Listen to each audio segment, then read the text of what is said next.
Hi, this is David with entry number 565, 564, I think 565. I'm here in Hapjeong at Mesenatopolis or something. This is a nice little shaded area. Right here you can see some calisthenic equipment for people to use for free if you want. It's not really muscle like strength training, it's more like just stretching. So I know a lot of people here in like China and stuff are really into that kind of stuff. But actually, now that I think about it, in China there was a lot more stuff for actual strength training too, like resistance. It's also quite a windy day. If you look at this tree behind me, you can see it blowing, and you might also be able to hear it. The mic, again, unfortunately, is placed in a not a nice area for this camera, so I apologize if the sound the sound becomes a problem.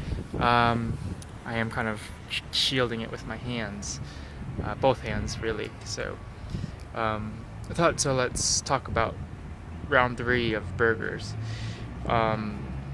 Yesterday I talked about cooking method. The first day I talked about why and what. And today I think I'll talk about regional variety. The burger is something that was developed on the East Coast, as there were a lot of Germans there on the East Coast.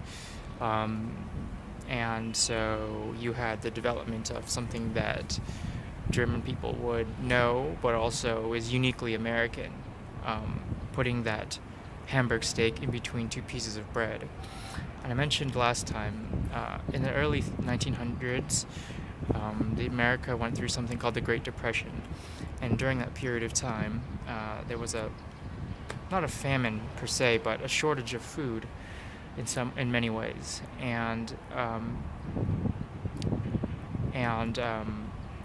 you had burgers began to go through a kind of a metamorphosis of sorts, where you couldn't really afford to have just straight beef in your hamburger.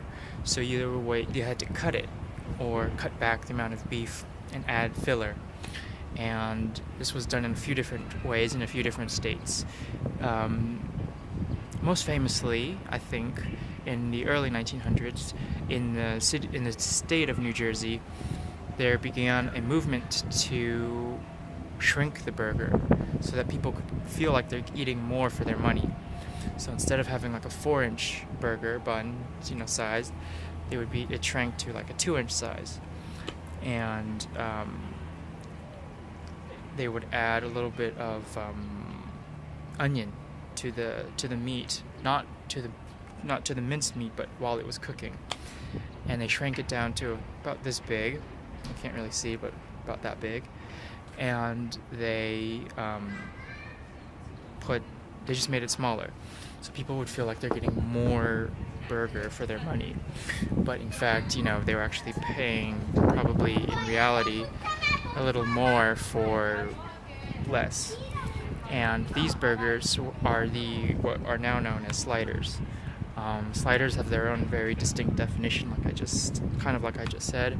They're very small. They almost never have crust. They're like brown or gray on the outside, and they're like a very stripped down, kind of like simple thing. Currently, back in that day, there was a man who developed a chain called White Manna. And White Manna went all the way from Jersey City all the way to Hackensack, down to the boardwalk. What is it called? I forgot. It's the gambling area where Boardwalk Empire takes place. Atlantic City is the name. And eventually this chain began to shrink and contract, and throughout the years is now shrunk down to 2 locations, one that uses 1 N in Manna and one that uses 2 N's in Manna. And there's one in Jersey City and there's one in Hackensack. And I believe the Hackensack one is the most famous one. It's the one that an Israeli man owns now with his brother. Still very cheap and still very, very, very delicious, as so I'm told.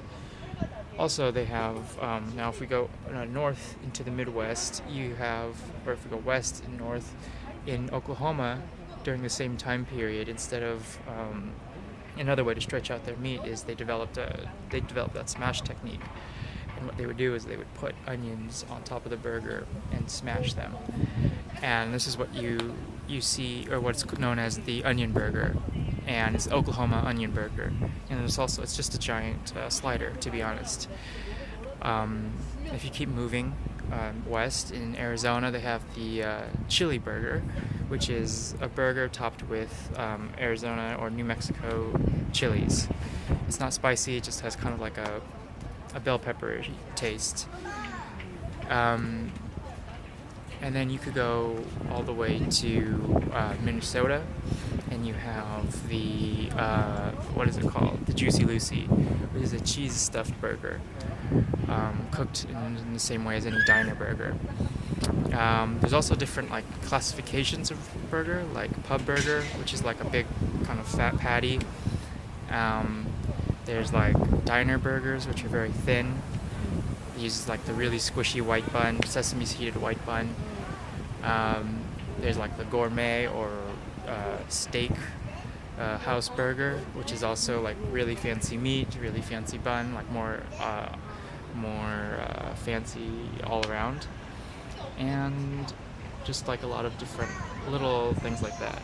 But in terms of regional variety, that's kind of where you see the biggest changes. There's also West Coast, I forgot to mention, and that's where you see something like In-N-Out or McDonald's develop, which is what is now known as kind of like fast food style. But in reality, it's just using like really fresh kind of ingredients on the top and having like a fairly thin patty. And in LA County, there's two restaurants, one called Apple Pan and one called Pine Burger, which are kind of exemplars of the diner style hamburger. And yeah, they're both, from what I've heard, very delicious. As far as burgers go, I think those are like the biggest classifications and regional varieties. I'm trying to think if there's anything I'm missing, and I don't really think there's that much else. You could get into more like maybe specialties or cooking differences, but in reality, those are kind of what make up the majority of what hamburgers are. I mentioned before, I think yesterday, the patty melt, and that's something another diner staple, kind of like a diner burger, but instead of using buns, you use square pieces of white bread. And I'm not saying that it's not good, but it's just not a hamburger, in my opinion. And I think those are like the big regional varieties. Oh yeah, there's a couple like specialty burgers, like in Sacramento where I'm from. There was a place called the Squeeze In, which does like a cheese crusted burger, which is kind of crazy, where they just dump a ton of cheese on top of it and steam it, and it creates like a hardened kind of cheese crust on the outside. There's another place somewhere on the East Coast that does something similar, and it's kind of like except they turn the cheese crust up, so it kind of has like wings.